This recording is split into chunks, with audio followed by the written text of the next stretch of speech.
What's a chug lid? I don't know, but we're recording. Right now? Yes, right now. Cool. Cool.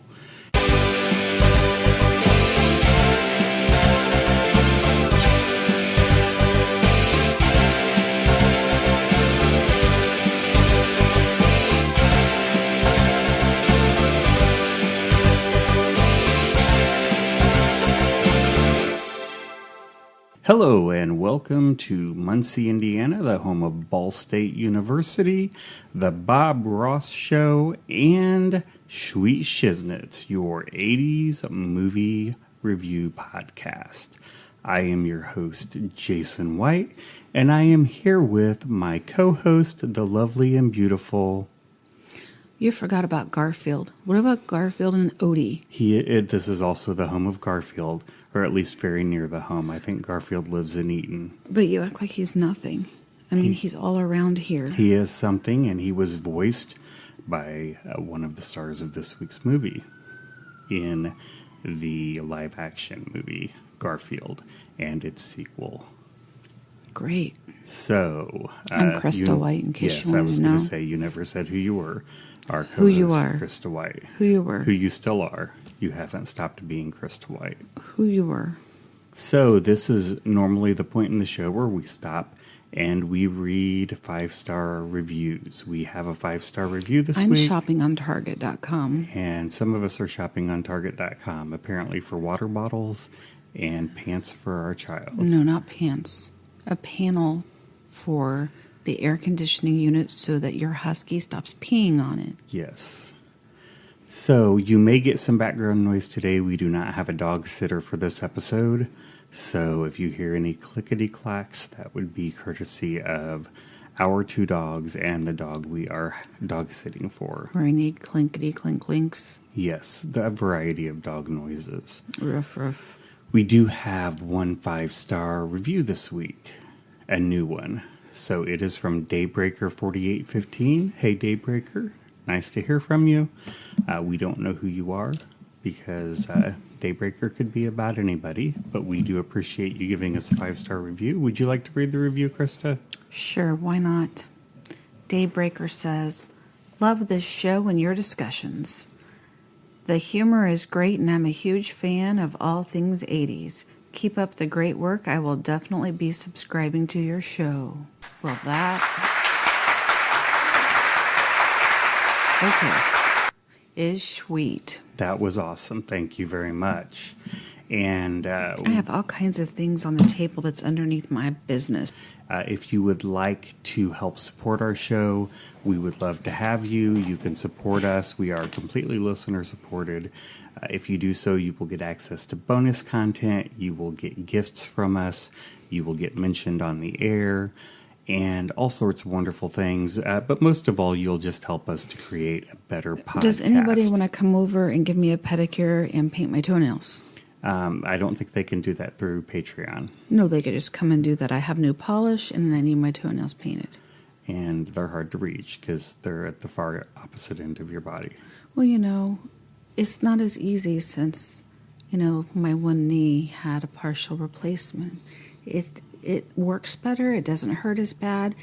But, you know, it doesn't, like... It's not quite as bendy. Right, as my other one, you know. So who wants to paint my toenails? Shelby would like to do that. I don't know. Maybe, you know, one of my friends out here listening would like to paint my toenails. Yes. They're not gross. If you would like to support us, though, on Patreon, you just can keep go talking. to patreon.com. Like I'm not talking about my toenails. Schweet Shiznitz. My husband doesn't want to paint my toenails. If one of our friends... Why do you just keep talking? I have an aversion to feet. I do put lotion on your feet.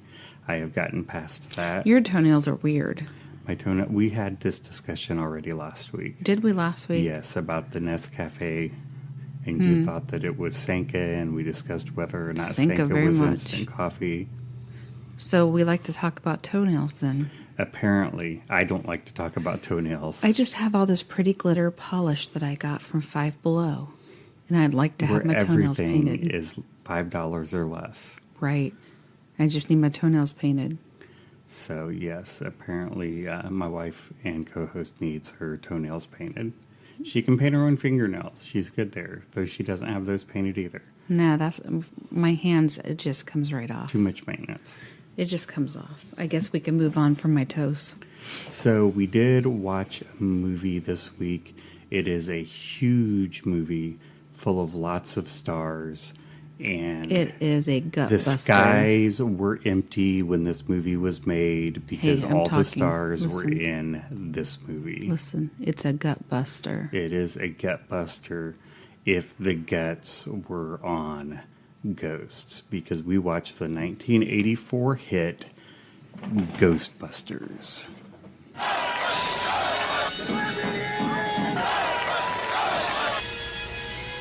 Got your stick? Hold! Beat 'em up! Smoke it! Make 'em hard! Ready! Ghostbusters, starring Bill Murray, Dan Akroyd, Sigourney Weaver, Harold Ramis, Rick Moranis. Coming to save the world. Ghostbusters. We came, we saw, we kicked it. So apparently that particular little clip decided to edit for language. But the Ghostbusters was a Alrighty, 1984 film. It was directed by Ivan Reitman. It was written by Dan Akroyd and then heavily edited and rewritten by Harold Ramis. Did you say edited? Edited. So you did. It starred Dan Akroyd and Harold Ramis, as well as Bill Murray, Ernie Hudson, Sigourney Weaver, Rick Moranis, and Annie Potts. So the movie was, it's still, with figuring in inflation, the biggest hit movie that Columbia Movies has ever made. It made nearly $300 million on a $30 million budget. And so what was this movie about, Krista? Any Ghosts. thoughts? It was about ghosts. It was about ghosts. So we start out, we see they're at a college. Your bottom teeth are crooked. My bottom teeth are crooked. They were straight once. I didn't wear my retainer, and they didn't stay straight. Yeah, that's not very smart. Hey, everybody out there, when you get your braces off, you need to wear your retainer. Your teeth go crooked. Yeah, that does happen. Oh, but you wanted to talk about this movie. So they start out in a college. The actual college they were at was Columbia University. However, Columbia University only agreed to let them film there if they did not mention that they were at Columbia University. So it is not mentioned. Well, that's boring. So, Well, obviously it got mentioned at some point in time or you wouldn't know. yes. Well, it wasn't mentioned in the movie. We see Bill Murray in one of the early scenes in the movie is interviewing a couple of people, and he keeps showing them little signs that have shapes on them. And that's a nice face you're making there. I don't know what you're talking about. So he's showing them signs with shapes on them. There's a guy, and he keeps showing him signs. And every time he gets one wrong, he shocks him. And then there's a pretty He blonde shocks him whether girl. it's wrong or right. Well, the first several He's he gets mean. wrong. And the girl, he keeps showing her cards, or the backs of the cards for her to guess. And she guesses wrong too, but he keeps telling her she's right because he thinks she's pretty. And about the fifth time, the guy says that he guesses that the card has a few wavy lines on it. And it does, in fact, have a few wavy lines on it. But Bill Murray says he's wrong anyways, and proceeds to shock him. At which point the guy gets extremely irritated, starts yelling at him, tells him it's not worth the $5. He can keep his $5, and he leaves. And then Bill Murray starts to hit on the blonde-haired girl. He was already hitting on her. Well, he starts hitting on her I more mean, directly. it's not just hitting on her. It was... Yeah, I can't even think of the words right now. While all this is going on, across town at the public library, one of the librarians is walking around, and books start moving around behind her. And then, all of a sudden, all of the cards in the card catalog start flying out. Now, for those of you who don't know, back before you used computers to figure out where books were in the library, they were found in a card catalog, and you went there and you looked up either the author or the subject or the title of the book, and then it would tell you what section of the library it was in, and based on the Dewey Decimal System. I was going to say that. Sorry. Dewey Decimal System. Dewey. Who was a person who invented the Dewey Decimal System. Dewey? They called him Dewey because his hands were always very damp. Bull. And they thought they felt dewy. And Bull. so they called him Dewey. That was his nickname in middle school. I'm calling it on you, Bull. Bull. That was his nickname in middle school. Bull? And so... Well, Lottie frickin' da! Liar. That is not true. His hands were not wet. How do you know? Did you ever meet Mr. Dewey? Because you say things off the top of your head, and it's usually Bull. Bull, like the guy on TV? No. That helps people in court? No. Okay. So, all the cards go flying, and there are thousands and thousands of cards. So somebody's going to have to get all these cards and put them back in order, and it's going to be like days worth of work. Needless to say, the librarian's very frustrated and frazzled and aggravated, either at the thought that there's a ghost or just realizing how much work she's going to have to do. I'm pretty sure she's concerned that there is something in there throwing books and cards around. That there's something strange in the neighborhood. Okay. Let's move on. So they contact the folks at this university in the paranormal department. They're paranormal, all right. And they go to check it out. And as they get there, they hear that they've seen an apparition. It is a torso with arms and a face. And they go looking for it, and they find it. And they see this apparition, and then they're like, it's like dogs chasing a car. You know, what do you do when you catch the car? They see the ghost, and then they're like, okay, now what? We found the ghost. What do we do with it? You talked to her. It was a little old lady trying to read a book. And they go... She's harmless. She looked harmless enough. And they go to approach her, and... they didn't approach her. Who did they send? Bill Murray. They sent Bill Murray to approach her. Yes. And then she turns into, like... No. She shushes him. Yes, first she shushes him. Because it's a library. And then he starts getting mouthier with her, and then she turns into, like, she got angry. Cool. Let's just say she got angry. And screams, and... No, Bill Murray would make me angry, too. Yeah, he was pretty... he was sexist. He was pretty angrifying. He was sexist. He'd make me angry, too. Yeah. I mean, let's just say that he was a little bit like Trump. He thought he could say... He wasn't that bad. He thought he could say anything to the woman. I never heard him refer to grabbing anyone by their genitals. That would be true. That is true. But he did blatantly hit on any female in the movie. He did, except for Annie Potts, the secretary. He did not say no for... He didn't take no for an answer. Janine flirted with Egon a little bit when he was under her desk working on her computer. Well, you know.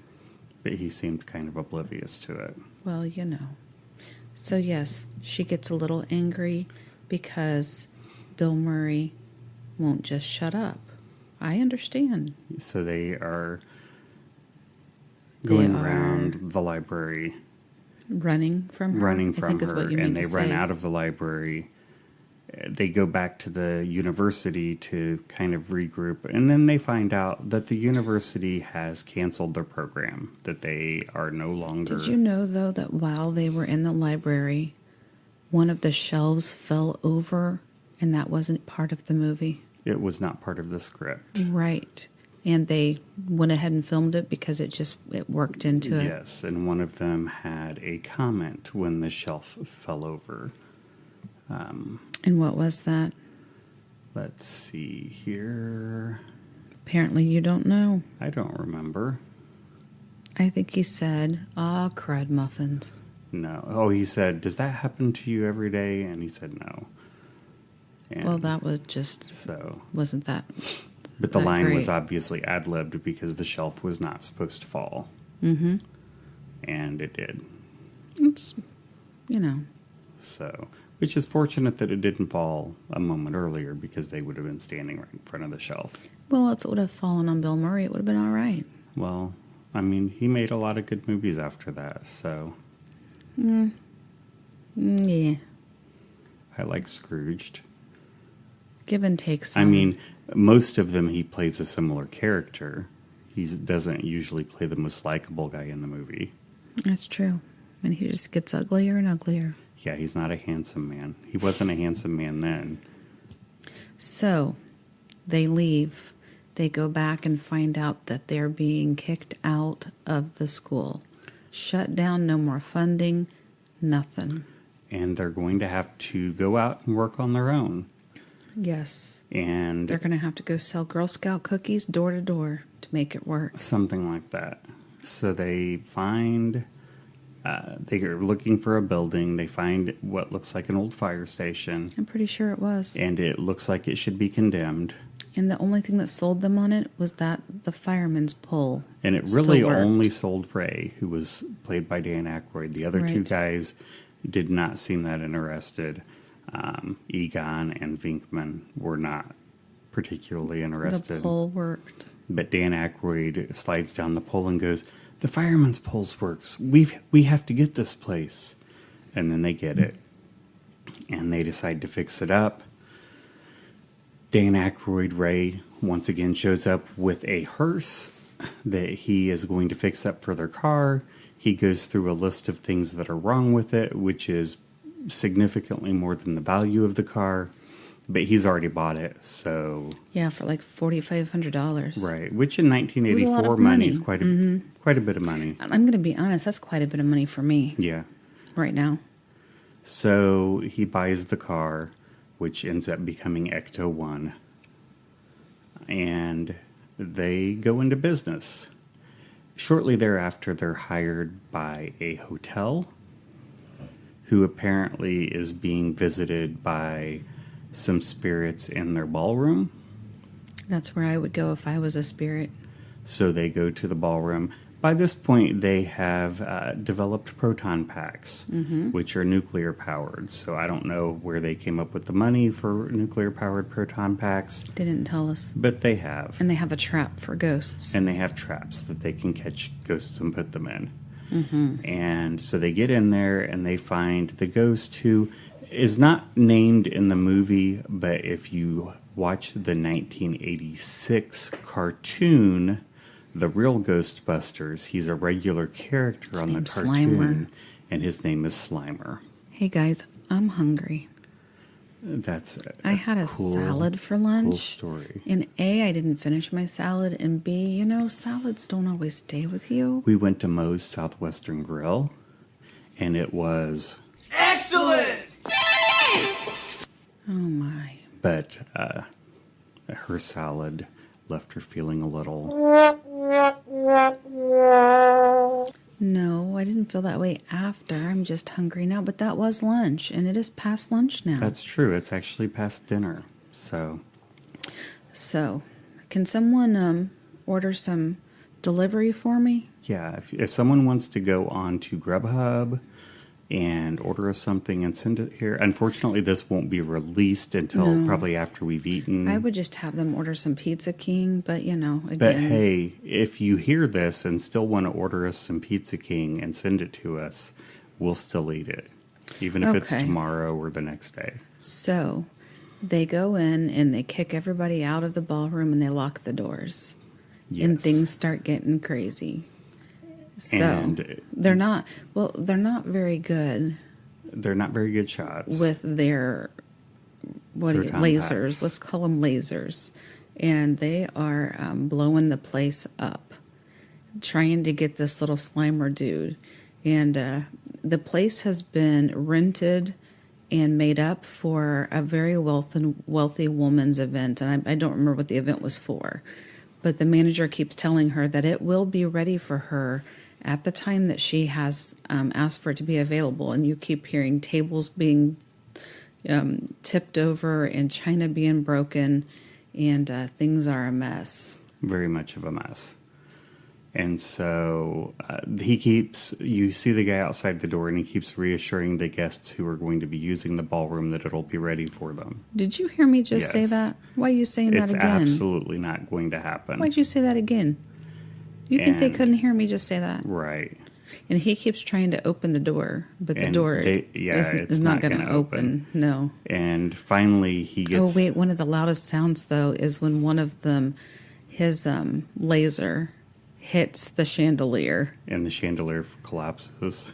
and it shatters, and that is the loudest noise. And one of the guys goes, "Don't worry, the table broke most of the fall." Yeah. And he says, I think it was Bill Murray, wasn't it? He goes, oh, that one was on me. I don't know if it was Bill Murray or Dan Akroyd. I don't remember. But, yeah, that one was on me. And then they finally catch Slimer. And they're like, well, we need to clear some space to get him in the trap. And so they're moving all the tables out of the center of the room, just slamming them around into the walls. And Bill Murray says, I've always wanted to try this. And he takes the tablecloth and tries to pull it out from underneath everything. And about and- half of the yeah. stuff falls off the table. And he's pretty impressed with himself. Because the flowers are still standing up. Well, right. But in the meantime, though, they've already lit up the walls. And so there are burnt walls, some of them still on fire. The place is a mess. And then after they finally catch him and they have the trap smoking, they go to leave. And as they're walking out, you hear... We came, we saw, we kicked its ass. Did you just say a bad word? I didn't say anything. You just made a bad word? Anyway, and the manager's pretty upset. Very And upset. they tell him how much the bill is. And he says he's not paying it.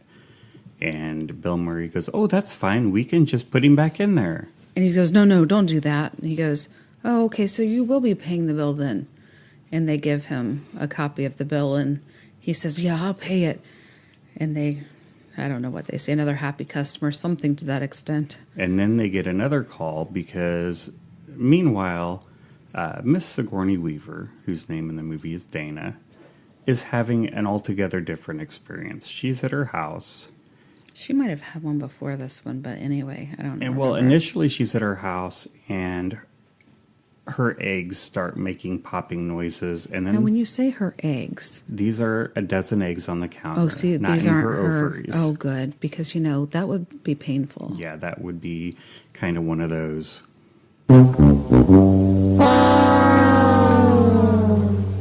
I don't One think of those sorts of I don't incidents. think that would cover that. No. You don't think that would cover it? No.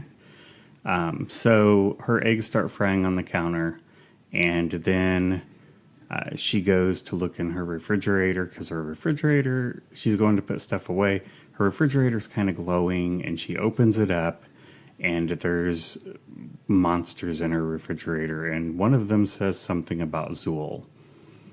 And she doesn't know what Zool is, but she closes her refrigerator. And she calls them, and then she doesn't call. She just shows up at the Ghostbusters office. And she goes in to talk to them, and of course the person she gets is Mr. Sexist Chauvinist himself, Exactly. Can't take no for an answer. Dr. Vinkman.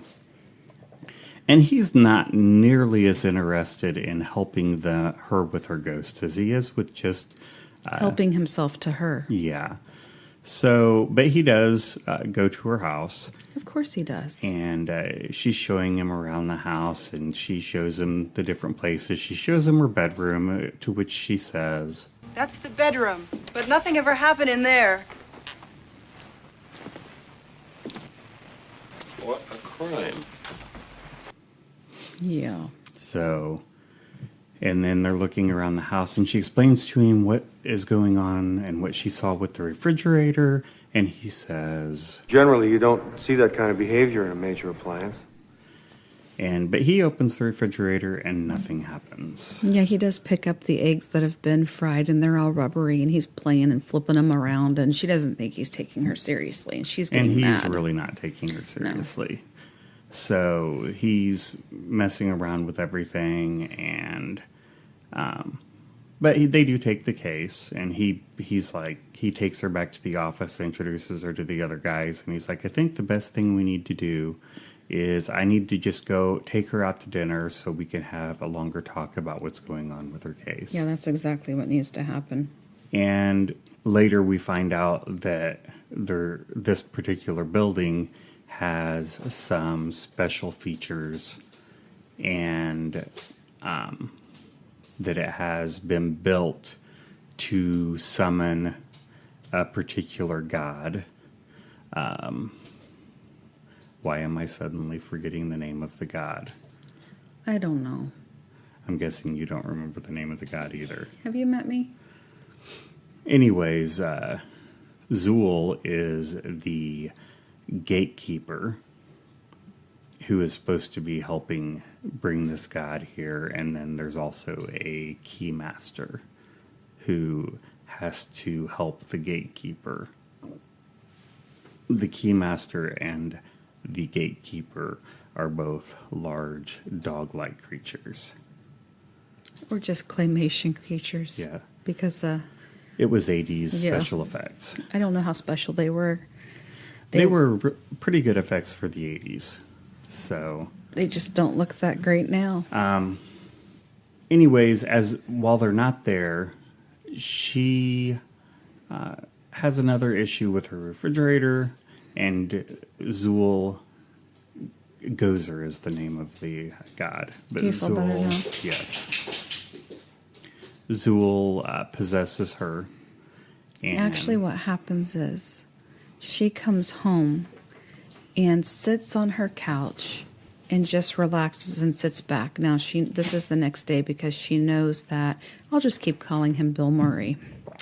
Dr. Vinkman. I heard you just swallow that water. Cool. She knows that he's about ready to come over, and she's not quite sure if she's prepared for it, and she just sits back on her couch. And all of a sudden, out of the corner of her eye, she sees that her kitchen is glowing hot pink. And she looks over and she's like, oh God, no. And all of a sudden, the door flings open and she sees this crazy monster. And her love seat is flipped around and turns towards the kitchen. And it starts being pulled towards the kitchen. And boom, she's taken into the kitchen by whomever you just said. Zool. Zool? No. Yeah. Was it Zool? Yeah, because Gozer's not here yet. Gozer. Who does Gozer work for? But then another dog creature takes off out of the room and into the party next door. And Which is? It takes a liking for Lewis, the neighbor, who is played by Rick Moranis. And he's just a goofy guy. Who has a thing for Sigourney Weaver, Dana. And he's been asked her out a couple of times, and she's given him excuses on why she can't go. He's super awkward. Mm-hmm. And then he runs off, and this dog's chasing him.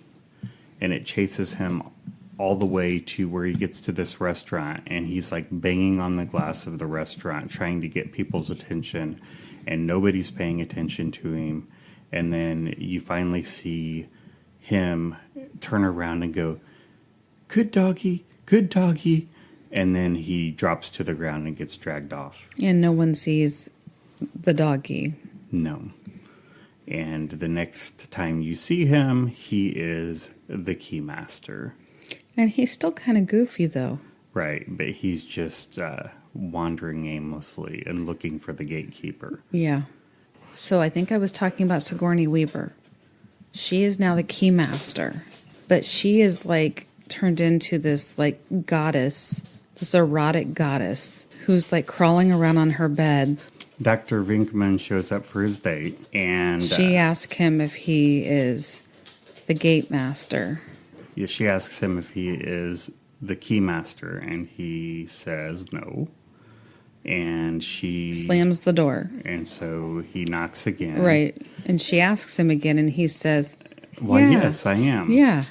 That's going to get him inside. And he comes in, and then she starts trying to seduce him. And he, for once in his life, is less. He realizes something is wrong. Yeah. and she's like being really overtly seductive. She says something to the effect of wanting him inside of her, and he's like, I think there are 2 people in there already. One more might be a crowd. Yeah, and at some point she starts levitating Up off of her bed. and turning around like she's on a spigot, and he's like looking up underneath her to see what's going on, and he's trying to say her name, and he's telling the person that he wants to see, what is her name in the movie? Dana. I want Dana. And first, in a normal voice, Zool's like, there is no Dana, only Zool. And then finally, the last time, it's like, there is no Dana, only Zool.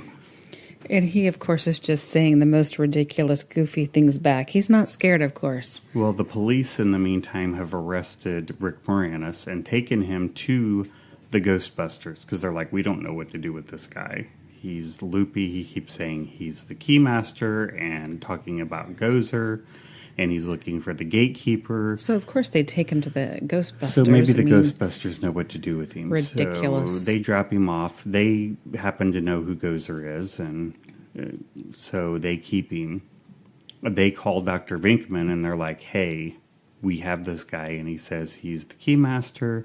And that makes sense to him because he has the gatekeeper. Yeah, I've got the gatekeeper here, and we ought to get these 2 together. And Egon's like, I think maybe that would be a bad idea. But in the meantime, this guy comes to shut them down. Yes. The environmentalist. He's, something with something environmental. And Yeah, something with something environmental. He's like the federal. He's a real douchebag. He's like something with the federal environmental. Yes. Hazmat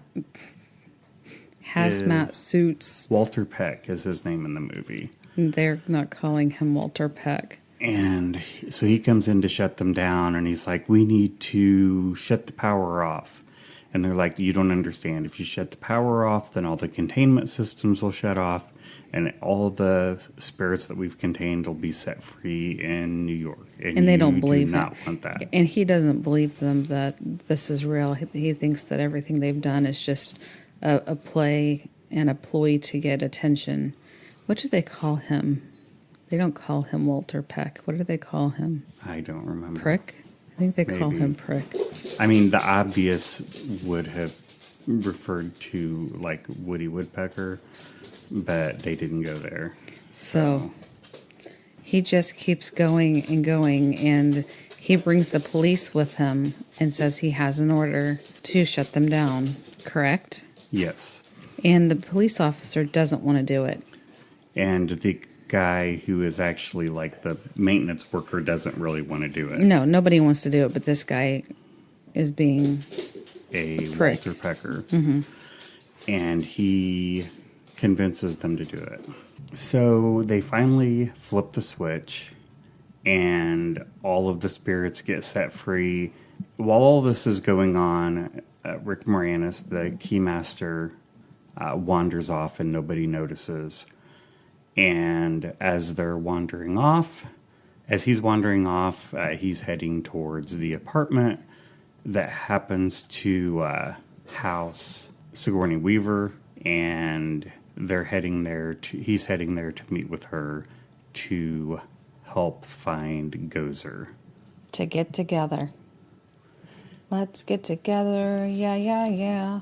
So he gets there. No? Yes. The Ghostbusters, in the meantime, get arrested, put in jail, and they're hanging out in jail, but they're still drawing up plans. They're talking about this building and what's going on, and how Bill Murray's girlfriend's apartment is this special room with copper ceilings and this and that. It's a giant antenna for the supernatural world, and all the prisoners are looking over their shoulders, and it's a bad situation. And that's it. It's a bad situation. It's a bad situation, yes. So, finally, the mayor calls for them.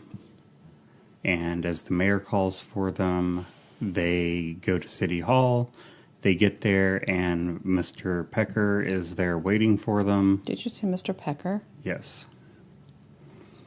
Mr. Pecker is there, and he starts going off about how horrible they are and how irresponsible they are.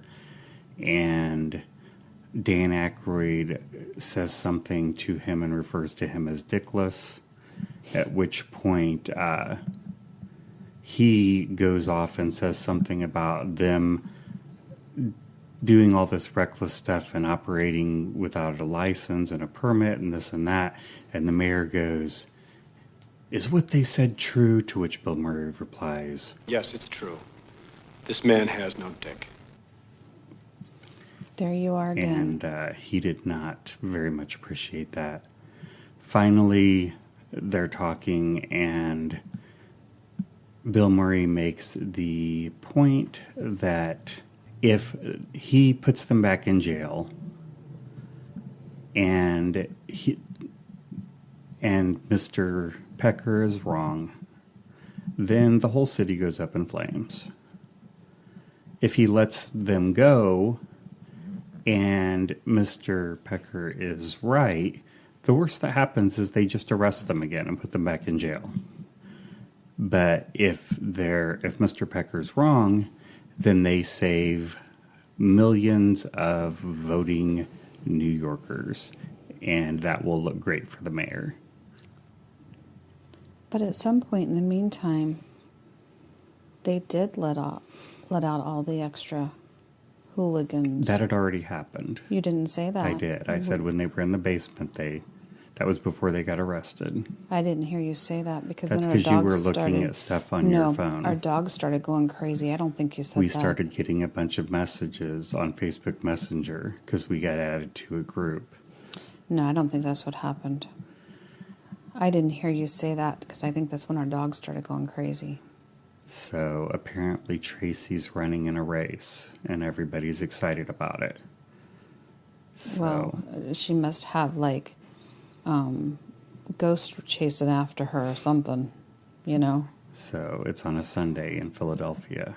That's great. Philadelphia Freedom. Anyway, there are monsters everywhere There are ghosts all over the because city. of Peter, Which his name is Peter Prick.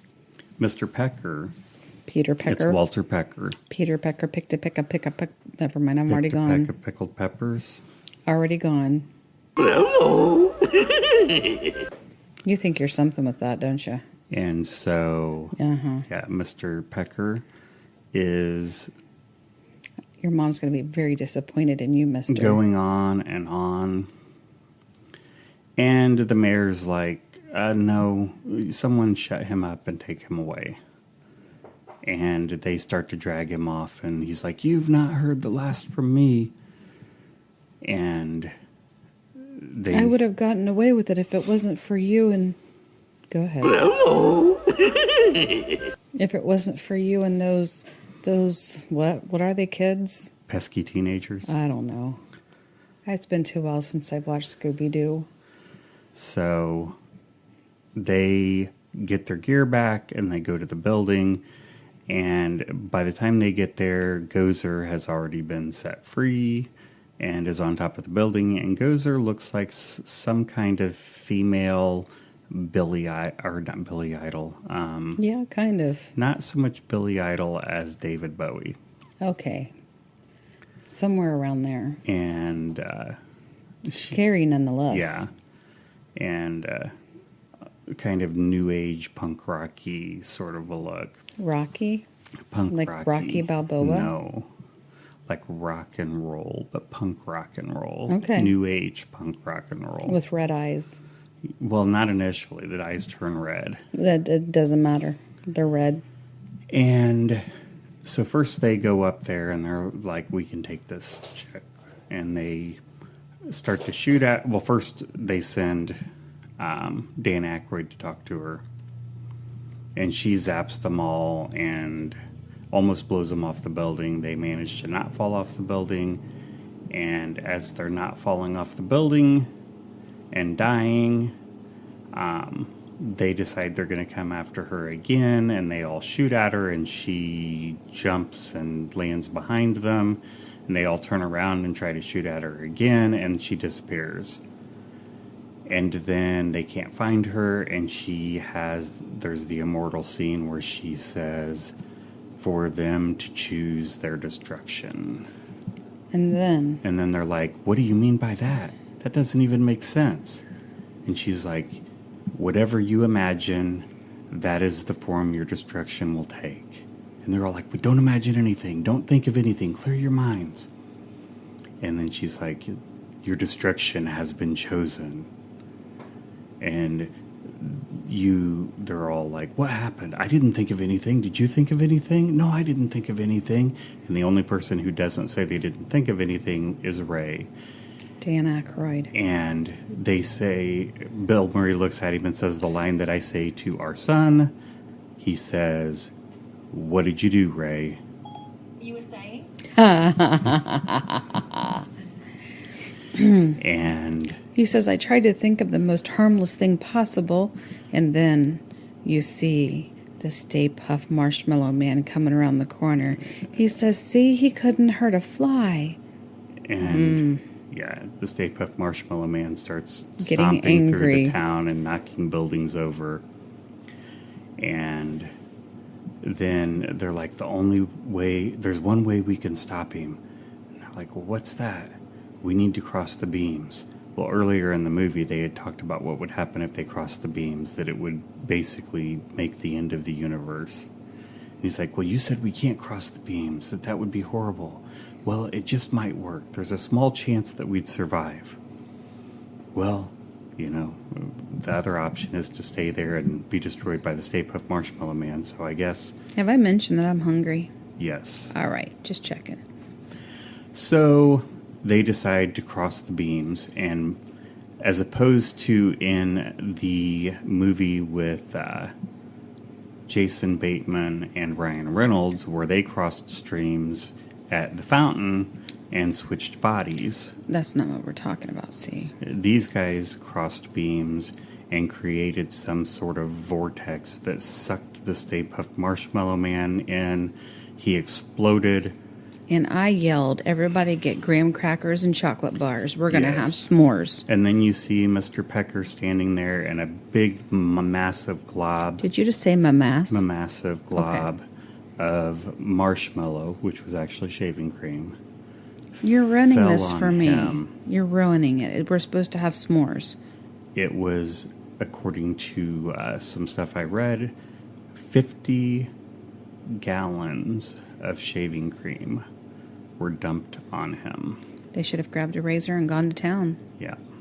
That would have been fun. Almost knocking him to the ground. Yes. It was a very painful experience. Mm. Almost as painful as just being a pecker the whole movie. How painful is that? Well, we'll find out when we get to the trivia. Okay. That was part of the trivia. And then they are looked at as heroes again. Their business is successful again. They go on to make Ghostbusters 2. Hey now, don't ruin it for everyone. No one knows about the others. This is only the first one. The theme music plays and everybody lives happily ever after. Do they? They do. Do they? And for some reason, Sigourney Weaver decides that she does like Bill Murray, and they start kiss at the kissing, end. and I start throwing up. Yes. Well, the same thing happened in Ugh. Scrooge. The girl that he treated like trash the whole movie kisses him at the end. Well, it's obviously acting because that wouldn't happen. So, a little bit of trivia here. My behind is asleep for anybody who wants to know. That's good to know. Really numb. Almost none of the scenes in the movie were filmed as scripted. Most of the scenes had at least one or two ad-libbed lines, and most of Bill Murray's lines in the entire movie are ad-libbed. I wasn't done talking about my numb Buttocks. behind that is asleep, and you want to just gloss over it and start talking more about this movie. Maybe you should wiggle it a little. This is real life. I've been sitting on this seat too long. Real life. My bum is This numb. is just fantasy. You're still talking over me. My bum is numb. This is some serious business. It's numb. What am I going to do? I would wiggle it around. I bet you would. That's what you're doing right now.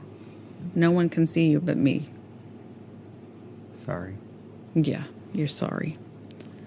Back to your ad libs. So Eddie Murphy was originally supposed to play the Winston character. Had he accepted the role, that character was supposed to have a larger role in the film, would have joined much earlier, and he was going to be the one signed in the hotel as opposed to Bill Murray.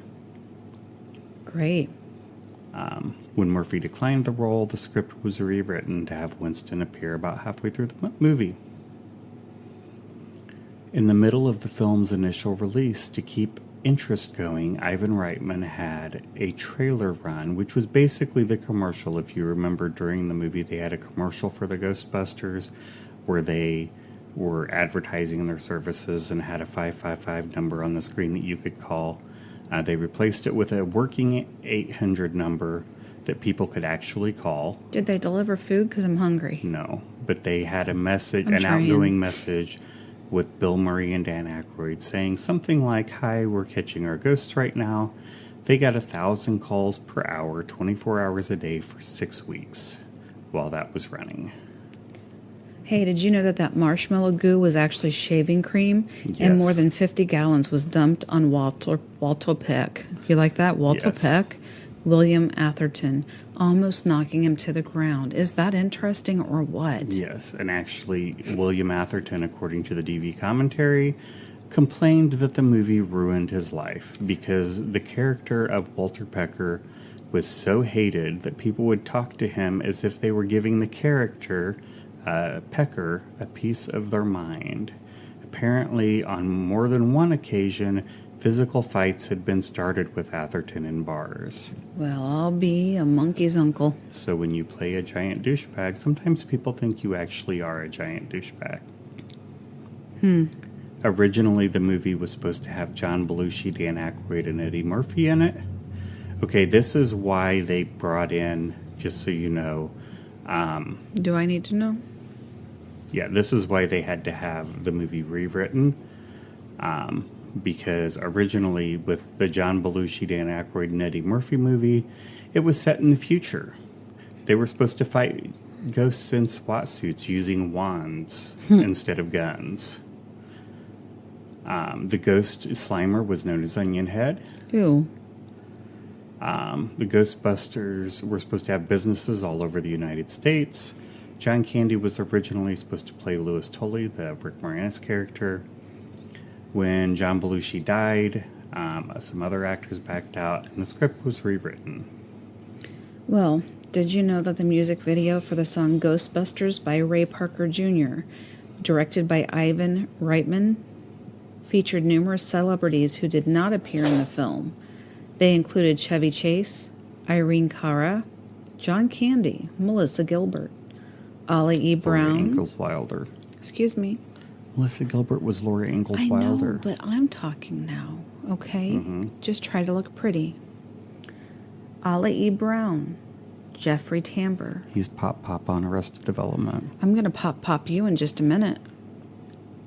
George Wendt, Al Franken, Danny DeVito, Al Franken. Carly Simon, Al Franken. Peter Falk, Never and mind. Terry Garr. In addition, the Ghostbusters themselves, in costume, danced down Times Square right behind Parker Jr. Cindy Harrell played the girl in the haunted house. Al Franken. No. He was Stuart Smalley. No. He was. 'Cause he was good enough and smart enough, and doggone it, people liked him. The Stay Puft Marshmallow Man suits cost approximately $20,000 apiece. 3 were made, and all were destroyed during the filmmaking. A little more information on those magic wands that were removed from the movie. In the original storyboards, the guns for the proton packs were wands like magic wands. They were long sticks with a ball on the end, and they were fired by the Ghostbusters by flicking their wrists as a magician would and pointing the wands at the ghosts. The wands were changed to laser guns to fit the idea that Ghostbusters created their gear from practical equipment. So, just so you know, Dan Akroyd wrote the original script. Harold Ramis was hired to come in and essentially fix the script. Dan Akroyd wrote, starred in, produced, completely handled the script, and I did say starred in. You did. For, what's the movie that you had me watch back in the day? I don't where they know. had Could the be roller anything. coaster in the little weird town. You're talking about the one where he lives as like a junkyard? Yeah. I can't remember that now. I can't remember what that's called. We're going to find out. Why are you asking me? Because that is what happens when Dan Akroyd is given complete control of a movie. I can't remember what that's called. That is what this movie could have been. Did you know that Harold Ramis made a choice to never smile as Egon? That sounds right. Does it? It does. Nothing But Trouble. When was that made? That was made in 1991. If you That was strange. If you Google Dan Akroyd bad movie, the first thing that comes up is Nothing But Trouble. Did you think it was a bad movie? It was not a good movie. It was weird. It's one of those movies that's so bad that there is an amusement level in watching it because of the general badness of the movie.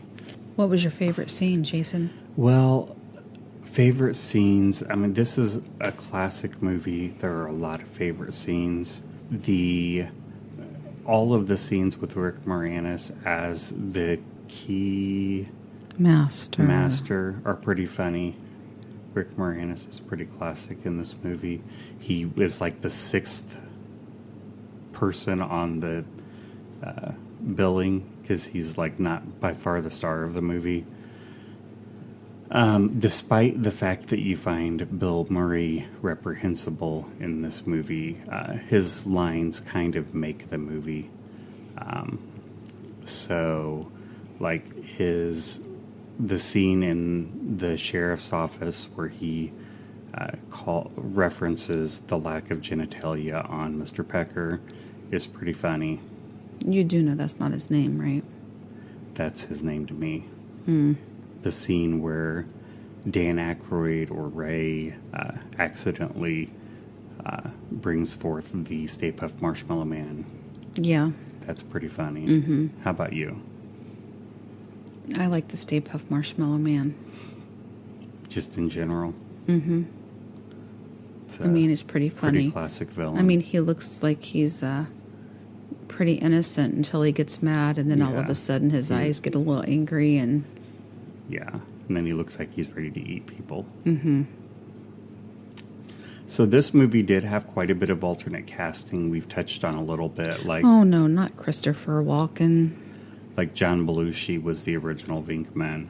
Eddie Murphy was originally slated to play Winston, and John Candy was originally slated to play Lewis. Michael Keaton, Christopher Walken. For Egon, Hey, did you hear me talking? yes. I'm talking though. Michael Keaton, Christopher Walken, not my favorite. John Lithgow, Christopher Lloyd, and Jeff Goldblum for Egon. So Michael Keaton would be hard to see. I could see maybe Christopher Walken. Definitely John Lithgow or Christopher Lloyd could have played Egon. I don't know about Jeff Goldblum. But ultimately, he decided to play Egon himself, Harold Ramis, the writer. So decided not to cast anyone. And for Vinkman, we have John Belushi, Who was the original. And then they also looked at Michael Keaton. Chevy Chase, and Steven Guttenberg. Steve Guttenberg was offered the role and passed on it because he was making Police Academy at the time. Oh, that was a funny movie. Yeah, probably not the level of this, but... That's all right. And then we already mentioned Winston and Lewis. Gozer, the demon, was originally looked at for Paul Rubens, who is most notable as Pee Wee Herman. Ew. So that would have been a very different look for Gozer rather than the David Bowie look. The theme song was actually offered to Huey Lewis I could hear that. and Lindsey Buckingham of Fleetwood Mac. I could hear Huey Lewis singing it. Yeah, I mean, it wouldn't have been the same song because Ray Parker Jr. wrote the song, but they offered Huey Lewis the opportunity to write the song. Do we want to go down to some critic reviews? Well, we'll start with our reviews. Will we? So we rate the movie out of 5 Shiznits. 1 Shiznit would be a movie that is disgusting, makes you vomit in your mouth, maybe swallow it, maybe just let it talking. out. And a movie that you would like to purge not only from your intestines, but from the face of the earth. Move on. 5 Shiznits would be a spectacular movie that you could watch repeatedly over and over again, and you love it. It is in your pantheon of all-time great movies. You're exhausting. So what would you rate this movie? I don't know. 3.6. And why would you rate it a 3.6? Because, I don't know. It's a decent movie. I've watched it several times. The effects now aren't that great, and they're funny to look at now. I don't know. That's just where I put it. I am going to give this movie a 4.8. Oh, come on now. It is, if I were at someone's house and they said, hey, let's watch Ghostbusters, I would absolutely be great with watching it anytime. I could watch it whenever. If I had just watched it the week before, that wouldn't matter. I would still watch it again. It's a great movie, great cast, very well made.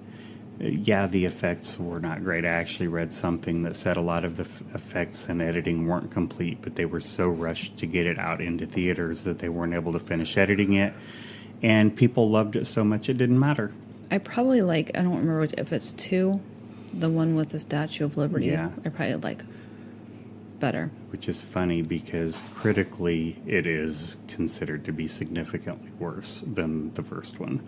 It is also much cleaner. They made it much more family friendly because they realized after the first one that there were a lot of kids that watched Ghostbusters and they weren't necessarily intending it to be a kids movie. Well, there you have it. And but it turned out that way. So that is how we feel about it. Let's get some critics' reviews. We will start out with our favorite critic, Roger Ebert. Go. Here is a surprise, being that this is a comedy sci-fi movie. Roger Ebert He actually probably liked Marshmallows. gives this one 3.5 out of 4. He says this movie is an exception to the general rule that big special effects can wreck a comedy. Wreck. Wreck. Gene Siskel, Chicago Tribune. On balance, Ghostbusters is a hoot. Hoot.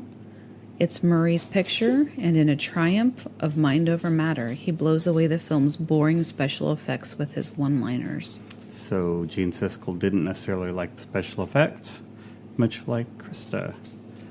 Except Krista also didn't love Bill Murray.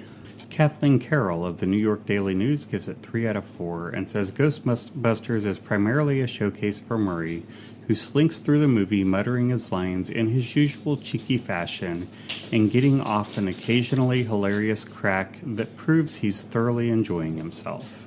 Are you done with Janet? Janet Maslin, New York Times. As long as the film retains its playfulness and keeps the stakes low, things are promising.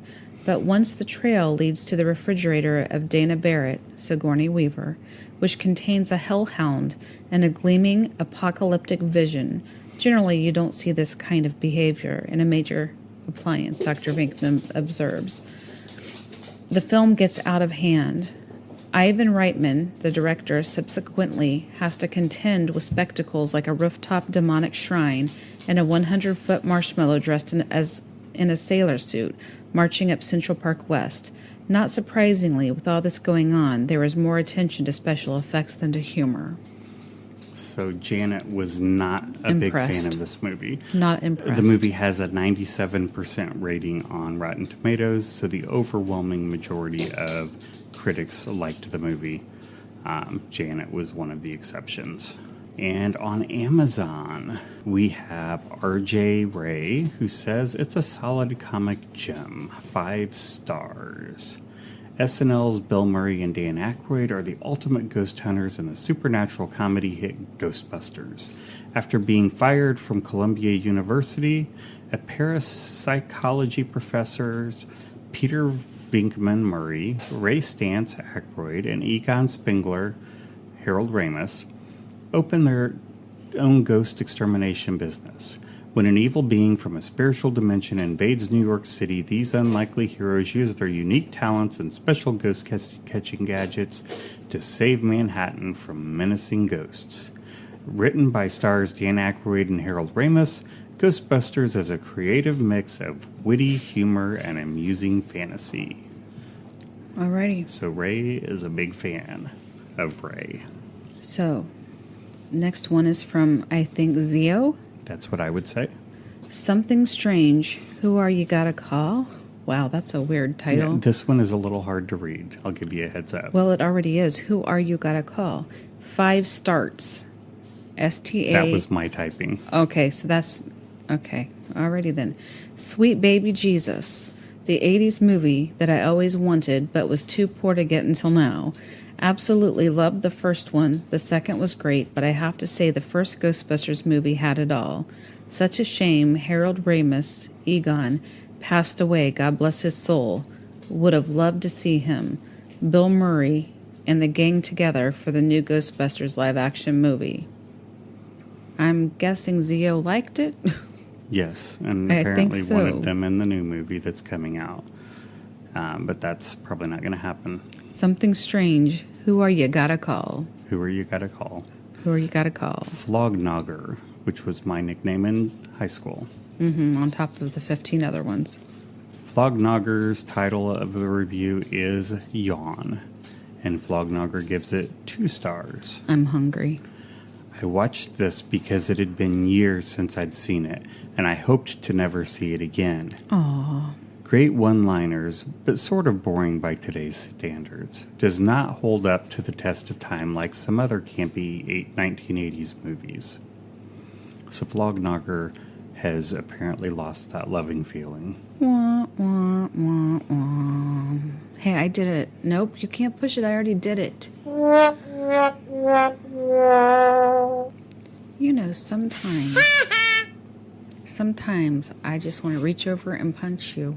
Go back to your playpen, baby. So you do want punched. I already did the noise. It was not necessary to play it again. Well, Lottie frickin' God! Somebody wants to sleep on that couch tonight. Nope. MJB gives it 2 stars. That's Michael J. Basinger. And again says 2 stars. Not as good as I remember as a kid. Not family friendly. The end. Well, we know how he feels. Apparently. So, in closing, Everyone, put your head down and let's say a prayer. we will, yes, eyes closed, heads down, and we will say a prayer. Will we? We won't, no. All right. In closing, So, I'm in about to beat closing, him. you can find us on Twitter at Schweet Shiznitz. You can find me on Twitter at Gravy Boat Pirate. You can find my lovely wife on Twitter at KristaWhite73. You can find us on Facebook at facebook.com/SweetShiznitz. / Yes, the /. We're on Instagram at SweetShiznitz. And you can email us at sweetshiznitz@gmail.com. We would love to hear from you. Tell Jason to be nicer to me. And you. And you. And me? And all of you. No. And you can... Look at my sexy body. How are they going to see your sexy body? I'll email them back. Oh, really? That wouldn't go very well. You can share our posts and our tweets. Let your friends, your family, I'm your hungry. coworkers, your boss, let Hey. everybody know about us. I don't think anyone knows that I'm hungry. I think they know. Share us. this is the best thing you can give us besides straight, cold, hard cash. Actually, don't give us cash, because that's hard to give on the internet. Probably. So if you would like to go to Schweet Shiznitz on Patreon, we are at patreon.com/SweetShiznitz. And if you become a supporter, you will get access to bonus content. You can help shape cut the content of our show. And we'll mention you on the air and send you gifts and surprises. Don't forget to subscribe, rate, and review. Your ratings and reviews help to make us more visible and help others to find us. So until next week, Where did you tell them to find us? Schweet Shiznitz on iTunes, Google Podcasts, Spotify, Quality Podcasts. Any place quality podcasts are found. Yeah. You need to email us and tell Jason to stop talking so much. And so... Okay, so I'll see you later, huh? I'll give you a call. And tell your mom I said goodbye. You are such a weirdo.